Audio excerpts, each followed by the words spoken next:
साक्षात पंचमहाभूते बाळूमामांच्या आज्ञेत बाळूमामांचा राग आणि पृथ्वीने 12 वर्ष शिक्षा भोगली। बेळगावकडचा तो प्रदेश रात्र गडद होत चालली होती। मामांचा बकऱ्यांचा कळप एका शेतात विसावला होता।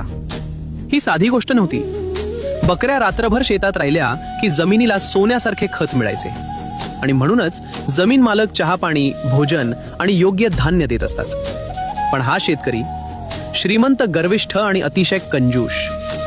त्याने चहासाठी फारच थोडे साहित्य पाठवले, जेवणाबद्दल विचारतात सरळ नकार दिला आणि धान्य म्हणून मामांच्या हातात दिले फक्त 10 किलो मका। क्षणभर सगळे गप्प। त्याचे हे अत्यंत स्वार्थीपणाचे वागणे बघून मामा संतप्त झाले आणि मामांनी हळूच आपल्या पायातील एक चप्पल काढली, आकाशाकडे पाहिले आणि जमिनीवर 3 वेळा चप्पल आपटली। मामांचा आवाज खोल, स्थिर आणि अटल। इथून पुढे 12 वर्ष या शेतकऱ्याला सर्व खर्च वजा जाता। दरवर्षी याच मक्या एवढेच धान्य तू देत जा।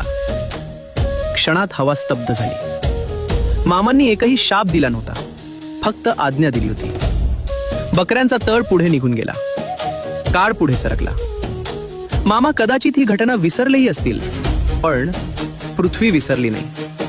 1 वर्ष गेलं। त्या शेतात फक्त 10 किलो धान्य पिकलं। दुसरं वर्ष तेच, तिसरं, चौथं, 5वं, सलग 12 वर्ष।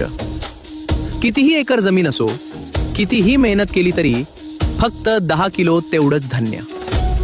बाळूमामांचा शब्द आणि पृथ्वीने तो ऐकला। तो सावकार श्रीमंत होता, पण 12 वर्ष त्याला स्वार्थाची किंमत मोजावी लागली। बाळूमामांवर श्रद्धा असेल तर सबस्क्राईब करा आणि कमेंट्समध्ये जय बाळूमामा लिहा।